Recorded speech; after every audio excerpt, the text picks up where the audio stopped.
Hey everyone, and welcome back to another mining chamber video. In today's video we are going to be using more than one GPU to mine on our main PC. So you can use this when you're trying to game and mine at the same time. You can have one GPU mining full time and then the other one is off for whatever else you want to use it for. We will also go over some BIOS options that you might have to change and everything you need to know about drivers and setup within your main PC. So now let's go ahead and get into the video right after the intro.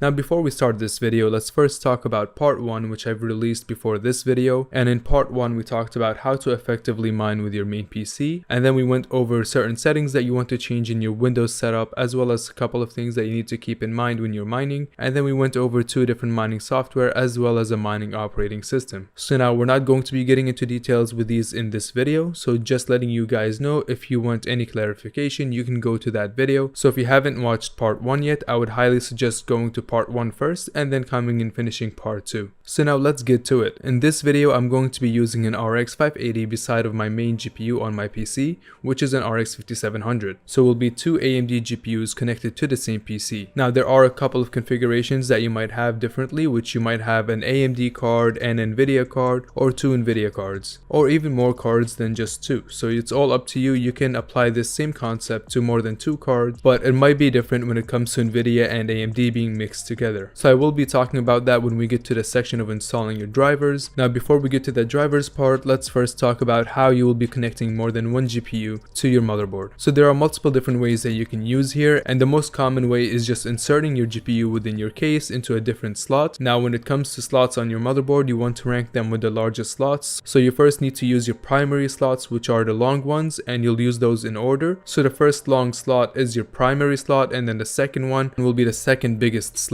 So you won't need to use the small ones unless you finished your larger ones first. Now to connect the larger ones, you can simply plug into it your GPU and then just mount that GPU properly. Although if you do end up putting it inside of your PC itself and then you have your PC case covered, then just remember that the heat can be a problem if you try to enclose them in a case. So it's best if you try to open up your case or leave the side panel open, or just have an open frame case as well, which are pretty good. For example, for my main PC I'm using a Thermaltake Core P3, which is an open frame case, and it's really nice. You can simply swap out any GPU you want and add any GPU you'd like. So now the method that I'm going to be using for connecting my GPU will be through a riser. So you can buy these risers on Amazon, or you can go to the stores that I have the links for on miningchamber.com. Some of them will have some risers on there, so you can just browse through them and find whichever one you want to buy from. Now these risers are basically an extension for your motherboard. So you can just plug in the 1X PCIe Express slot, and then from there you can leave your GPU wherever is safe. Now in this video I don't put my GPU in that much of a safe spot, but please make sure you put the GPU in a safe spot. When the fans spin you can see some movement on the GPU, so just make sure that you mount it somewhere safe and it doesn't fall over or break the fans. Now 2 things you want to keep in mind when it comes to connecting multiple GPUs is first that you want to get rid of your SLI and Crossfires, so you won't be using either SLI from Nvidia or Crossfire from AMD, because that will put your hash rate lower. And the second thing you want to keep in mind is your power. So you want to make sure that your power supply has enough power to supply whatever additional GPUs you're trying to power. And since you're most likely going to be also gaming or doing any other productive work on your PC, you want to make sure that you have a capable enough PSU to power all your GPUs. Now generally with 2 GPUs that don't consume too much power like we have here, the RX 5700 and the RX 580, you can go ahead and use a 750 watt, that's not a problem. But if you're trying to run a GPU like an RTX 3080 or a 3090 or a Radeon 7, then I highly suggest getting at least a 1000 watt power supply to stay on the safe side. Now when it comes to power supplies as well, you want to make sure you have enough cables to power the GPUs. So now in this case I have my Thermaltake RGB 750 watts, and I do have extra cables, so I was able to plug in another VGA cable to power up another GPU. Now when you power up your other GPU, you also want to power the riser that comes with it, and that riser takes 1 6-pin. And if you don't have enough cables to power your riser as well and your GPU, then you can try to use a Molex to power your riser, but it's not the safe option. I would highly suggest getting splitters, and those splitters will just give you an additional port to plug into it the riser. So if you have a cable that has 2x8 pins, you can go ahead and plug into it a splitter, and then from there you can power the riser and the 2 8 pins settings on the GPU itself. You can also try to find splitters in the stores I mentioned on the website as well. Now there are also the Ribbon PCIe extensions that plug into the large ports, and these also transfer power, so you can use these as well and directly connect it to your GPU. All the links for everything will be in the descriptions below. And now that wraps it up for the physical part of this section. So now let's talk about the different configurations, AMD and Nvidia. Now one thing that you need to do for either of the combinations of GPU is that you need to change a couple of BIOS settings.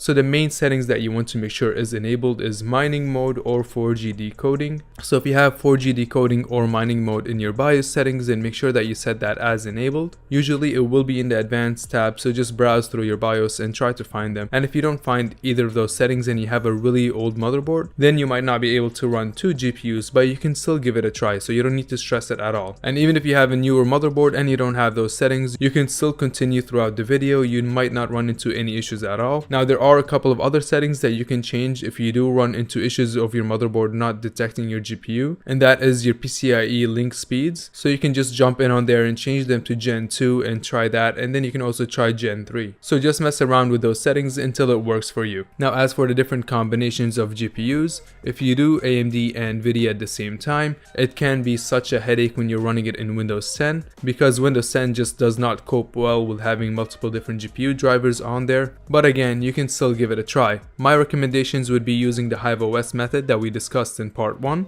That will be much easier to run with both GPUs. You don't have to install any drivers, it's automatic right away. But if you're still insistent on using Windows 10, then the first thing you want to do is you want to make sure the primary GPU has its drivers installed, and then plug in your secondary GPU and install its drivers. So if your primary GPU is AMD and you have your drivers already, then you're set. Plug in your second GPU, install your Nvidia drivers. You might experience a lot of crashes and a lot of blue screens, so just be careful on that end. And now, as of having the same vendors for the GPUs such as AMD and AMD or Nvidia and Nvidia, you don't have to do anything extra. Just plug in your secondary GPU and run through it without any issues. But let's say if you have a 1060 on your main PC and you're plugging in an RTX 3000 series, then you're most likely going to need to install the latest drivers. You can also try to run it without installing the new drivers. It might also work without any issues after a restart. So give that a try and mess around with it until you get the drivers sorted out. If you end up running into driver issues, especially on the AMD side, you can try to use DDU to uninstall your drivers. Now DDU is something very useful to use. It helps you uninstall your drivers, and it does it in a way that it cleans it fully off of the system. So to use DDU, all you need to do is boot into safe mode, and then once you boot into safe mode, you can go ahead and run DDU and proceed with uninstalling your drivers. And if you don't know how to boot into safe mode, you can easily look it up and they will give you the instructions for that.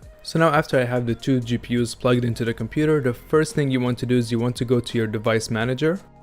So once you go ahead and open up your device manager, go under your display adapters, and in there just make sure that both of the cards that you have plugged in are showing. So here I have the RX 5700 as well as the RX 580. Now that I confirmed that it's working on this side, I can go ahead and open up MSI Afterburner, and then here as well I can see if I click on this GPU icon right here, I can see that I have both of my GPUs showing here. So that means I can just overclock them individually. But now since we are on an AMD system, I will be using Wattman instead, which comes with the AMD drivers. So if I go to Wattman and go to performance and then tuning, you guys will see here you have 2 options for 2 GPUs. So the AMD RX 5700 is GPU number 1, and then the 580 is GPU number 2. So as usual, before you start mining, you want to first apply your overclocks. Now from part 1, I've already saved my overclocks into a profile for my 5700. So all I need to do is just go to here and do load profile and then load my mining profile. So if you guys did not catch that part, then please go to part 1 and then you'll find the information for that there. As for my second GPU, it's my first time plugging it into this computer, so I can't load the profile for it.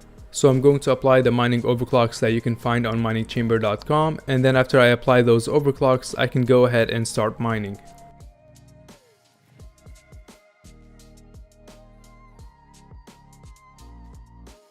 Alright, so now that my overclocks are applied for mining for both of the cards, I can go ahead and start mining. So now, as we did in the first part, we've used Cryptex Miner and the Phoenix Miner. So in this part, we're also going to be using Cryptex and Phoenix. You guys can feel free to use any miner you like. There won't be any issue with that. So in Cryptex, it's very straightforward to turn off one GPU and turn on the other. All you have to do is just click on those green switches and then you can turn off the respective GPU. So now I'm just going to give it some time until they kick in, and then after they kick in, I will go ahead and turn off one of them.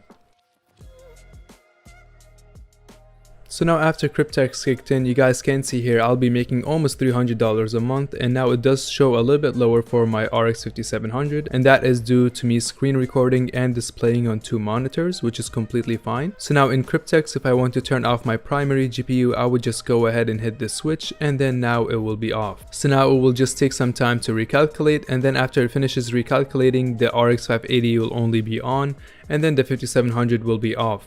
So here you can see the RX 580 is the only one that's mining, and I'm going to be making almost $100 a month rather than almost $300 a month. The bright side of this is I can have this GPU mine 24/7 and I don't need to worry about it at all, and then I can just do whatever I want on the system. So now let's go ahead and turn off Cryptex Miner and let me show you guys how to do this in Phoenix Miner.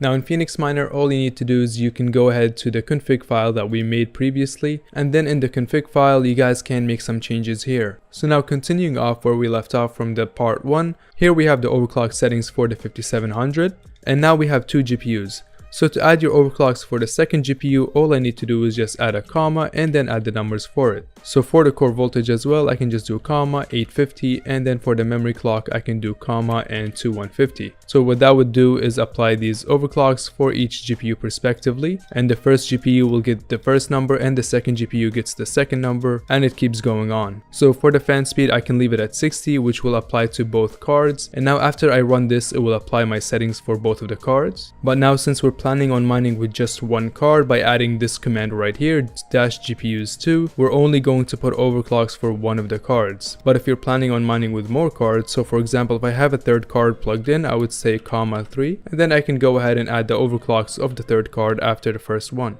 And to find the right index number for your GPU, you can go ahead and try this. So first I'm going to comment out my overclock, so putting a hashtag behind all this line means it will skip the line, and then I'm going to do that to the GPUs as well. And then I'm going to save the file, and now I am going to go ahead and run my Phoenix Miner as an administrator. So you guys can see here I have GPU 1 is my RX 5700 and my GPU number 2 is the RX 580. So if I close the Phoenix Miner and then I go ahead and skip GPU 1 and just say I want to mine with GPU number 2, and then I can apply my overclocks here as well. After that I can save my file, and then I can run Phoenix Miner again. So after I run Phoenix Miner again, you guys can see here that it's only using the RX 580. So now if you go to your metrics in your AMD Wattman, you can see here that my GPU 1 is being used at 29%. It's jumping a little bit around because I'm recording the screen, but then you can see here GPU number 2 is at 100%. So the GPU number 2 is being used for mining, and then GPU 1 is free to use. So what that means is you can go ahead and play any games you want, and then you will be set without any issues. You can shut down your monitor while it's mining, you can keep it up overnight, you can do whatever you like, and you'll just be making money from your secondary GPU. So that will be it for the video, guys. I hope it was helpful, and I hope you guys learned something new. Now if you have any questions, please feel free to leave them in the comments below, and if you enjoyed the video, make sure to hit the thumbs up, and if you're new here, hit the subscribe button. We have a couple of GPU overview videos coming up very soon. So till then, I will catch you guys next time. I hope you have a wonderful day.